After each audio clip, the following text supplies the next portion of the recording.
the 57-kilogram weight division, we have an Iran versus France matchup. First, in the white corner with the white pieces representing Iran. Put your hands together for Saman Saeidiani.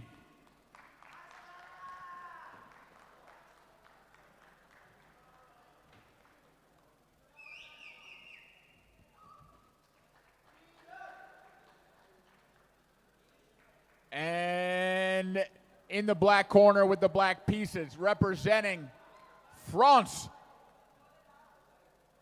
Put your hands together for Eduardo Arzul.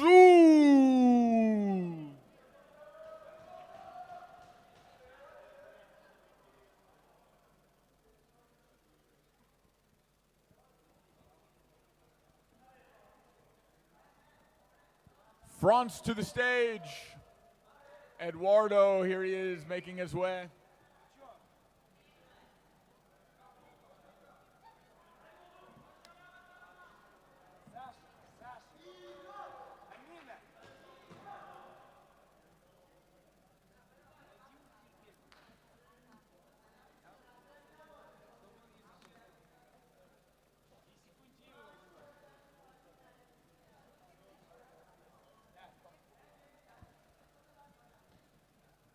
All right, we are seconds out from this first chess round between Iran and France.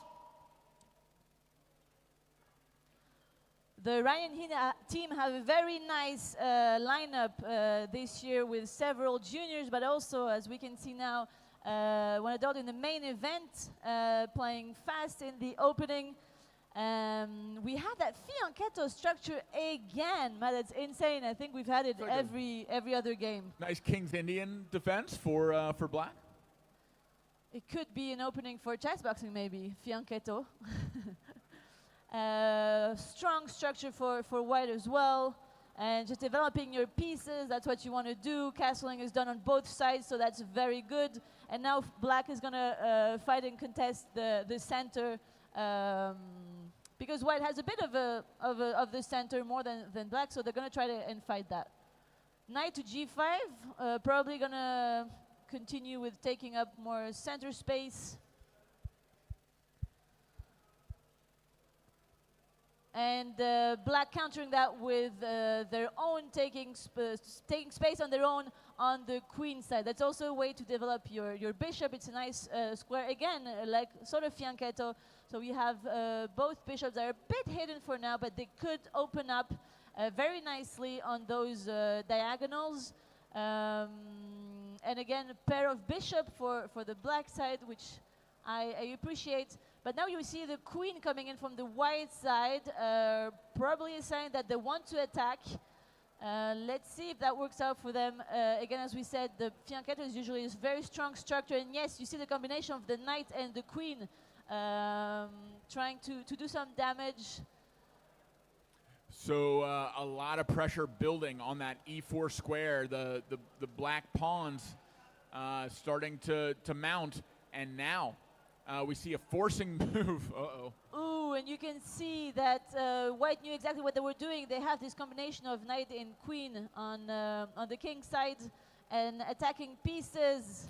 Very strong 1-2 punch on that king side. But for now, it is deflected by black, trying to defend that h7 square. Black had only that move. Knight to h5 was the only move, because otherwise the queen was going to take on h7 and checkmate as the knight was covering up.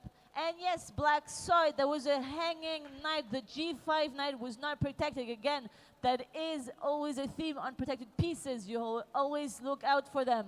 And unfortunately, white could not take back the knight that they just gave because the pawn was pinned. So they had to play knight to g3 in the hope of taking that knight in the next move. And the pin being not able to move into check. A great move by black. And it seems like it's going to be very difficult for the white pieces after that black move. Very strong counterattack by black. France going crazy, cheering for their countryman Eduardo. And we are shifting gears back to the boxing. Laura is leaving us. Thank you so much for joining us for the female bouts, and we'll see you back in the commentary booth very soon. Thanks for having me, Matt. I'm giving you back to Carl, who is a much stronger chess player, and for the next games, I think is going to be useful. And now, welcome back to Ouch. The Ouch. The Ouch is back. All right, we have an Iran versus France matchup here. Boxing about to get underway. Clear advantage on the board for black, which is France. And very excited to see Iran's debut in this World Championship.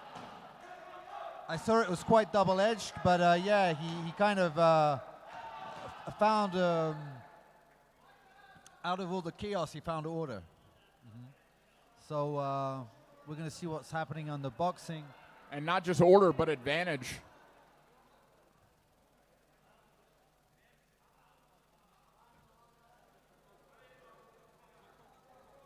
Seconds out from this 57-kilogram men's matchup between Iran and France. The Russian referee has signaled, we are ready. There's the bell. A big right hand goes over the head of France, right out of the gate for Iran. Nice jabs, fighting going backwards is Iran. A big leaping hook for France. Relentless in his pursuit and his head movement. Jabbing, striking, a right hand. Pretty technical is Iran, rolling with the punches. And a very intense beginning. Let's see if this pace can continue. It's difficult to get more action-packed than this.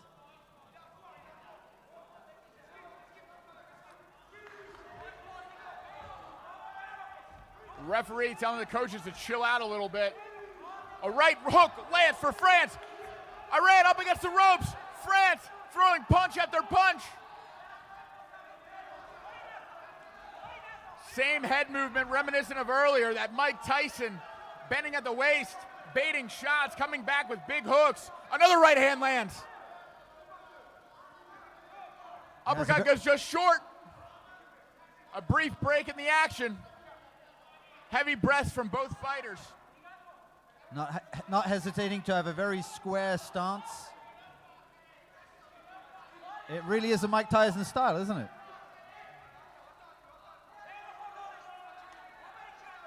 Definitely the shorter inside fighter, getting inside the range of the taller, lankier Iranian fighter. Right hand. His go-to punch. Slipping punches coming back with big right hands. And another. Being told to keep his head up. A big right hand right over the left shoulder of Iran. France landing almost at will after slips. Getting inside, 2 to the body, 1 to the head. Now up against the ropes. Iran escapes back to the center of the ring, doing a good job of grappling and getting back to space.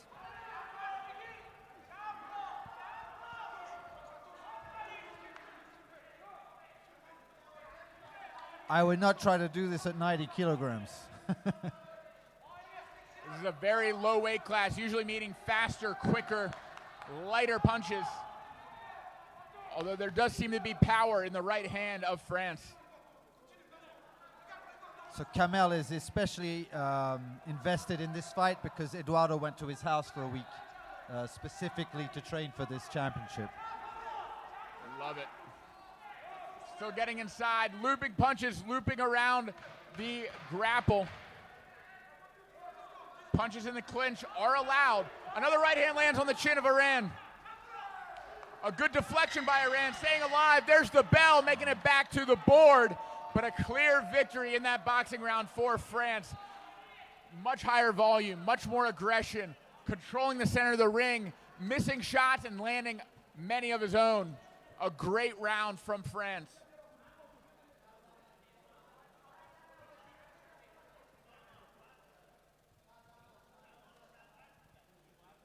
So now, with the advantage in both boxing and in chess, we're going back to the board after what must have been an exhausting round. We see heavy breathing from both fighters. Iran making it back first, getting the advantage of studying the position before France makes it back, who's not far behind him. I won't comment yet, given that they haven't put the headphones on yet. But there seems to be There's a big threat. there are big threats.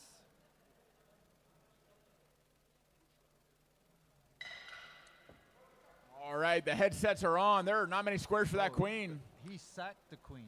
Sacking the queen for a pawn. There was nowhere else to put it, though. That was, yeah. Well, you could put it on G2 and at least get the knight for it, I guess. True. But he's moving quick. He might be trying to use the time as his win condition because he is up 90 seconds. he is up 90 seconds. He's making quick decisions, moving, Eduardo putting the time knows back about in his... this. We've trained this specifically, not trying to look too much for a win once you've already got a winning position. Just, staying with it. Staying with the pace. It's extremely difficult to do because, of course, you're tempted to look for a win when you know there is one. You smell blood. But that takes time. The DGT seems to maybe having a little trouble or not. We have a disappearing knight all over the board. It looks like he did move to G1 and took that knight. Yeah. And I think he's bringing the rook into the game. He's still thinking about mates. White's bringing the bishop back to G2, defending any way he can. We can't blame him for that. He is being quite annoying and Extremely resilient. Yeah, extremely resourceful given the circumstances. There's no quit in him. Now less than a minute left for France. Oh, rook b8, I like this move. It's saying I'm going to open up and exchange that bishop, but I believe...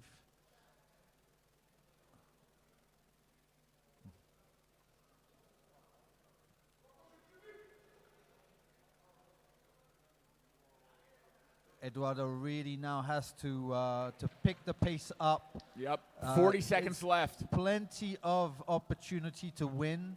This is the danger zone, though. This is he's definitely ended the day. It would be such a shame because he's done so much work on both accounts, in the chess and in the boxing.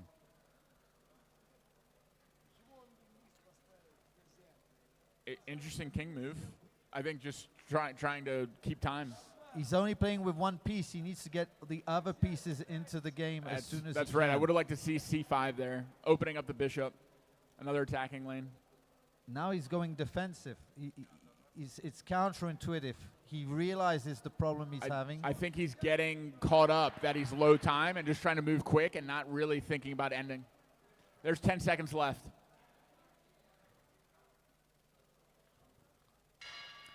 I mean, wow. Like 14 seconds left. If Iran survives this round, there's a good chance that he is able to time out France.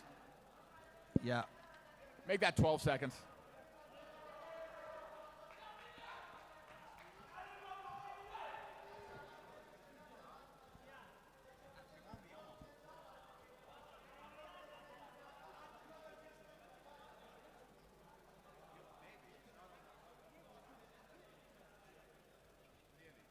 This really does come down to boxing.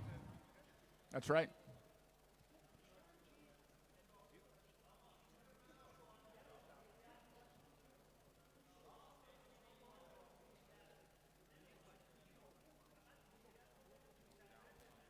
Yeah, definitely. So France so far has been the more aggressive, more busy boxer, landing a lot more punches, but there has been no stoppages yet. Really, the win condition for France is a win in the ring. He needs a knockout because that time disadvantage is so pronounced, and he's off to a good start.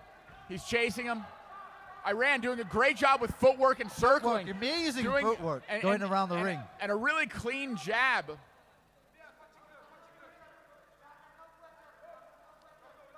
I think the word that you used was perfect for Iran so far. So resourceful. Resourceful with his footwork. Resourceful with his jab. Resourceful with using time, his only win condition, to his advantage. He is making a case for why he should be the one to move on in this tournament. Great head movement from France. He's going to need more than that, though. He's going to need powerful punches. He's going to need clean lands. Good jab lands for France.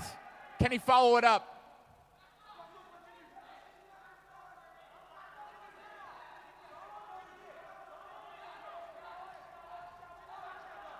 France needs to get active right now. Jabs to the body are not going to do it.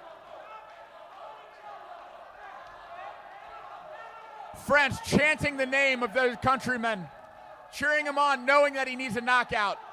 Big right hand goes just short. Iran still finding ways to hang in there, literally in the clinch.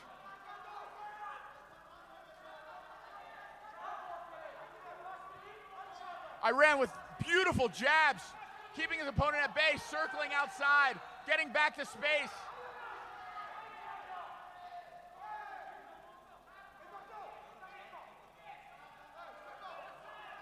I think there may have been hip-to-hip contact that bothered Iran.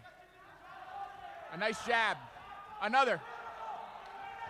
France with him up against the ropes, but Iran back to space. A right hand lands for France. Another. It all comes down to this. Low time.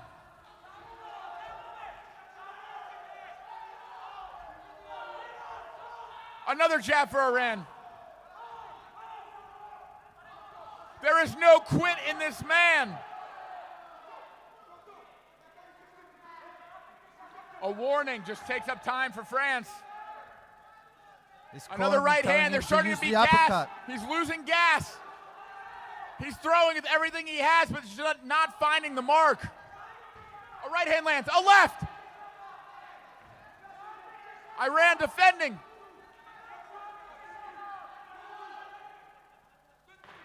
Low time, 10 seconds to go. It needs to happen right now. Iran, too resourceful. There's the bell, surviving the round and making it back to the chessboard where only seconds remain for France.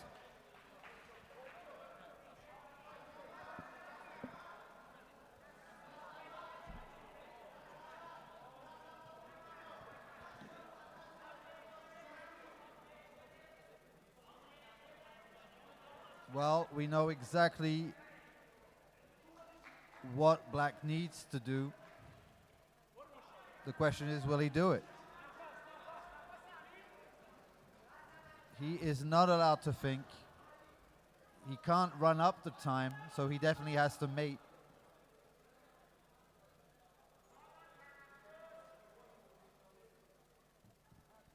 "12 seconds on the clock for Black. Iran in a losing position materially and positionally, but in a very winning position time-wise. Covering up, bringing the rook in fast. Can France pull it off? Can he find a checkmate position? That might not be a bad idea, actually, if he takes the rook off, because it takes... Oh, that's a... Oh, he's taking the... Ooh, no. Ladies and gentlemen, 2 seconds. He could still do it. Last second.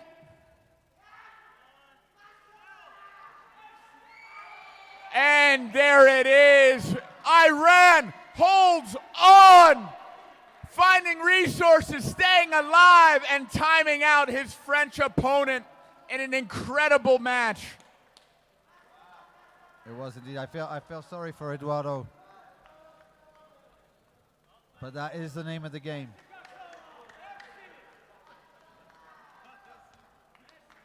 Ladies and gentlemen, in the white corner with the white pieces, winning by time out. Give it up for Iran, Saman Saeidiani.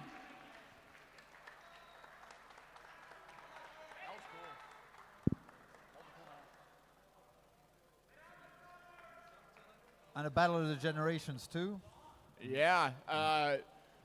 This just goes to show you, it doesn't matter how old you are. It doesn't matter what your style is. There's a place for you in chess boxing. You can find the resources, you can find the will, and win.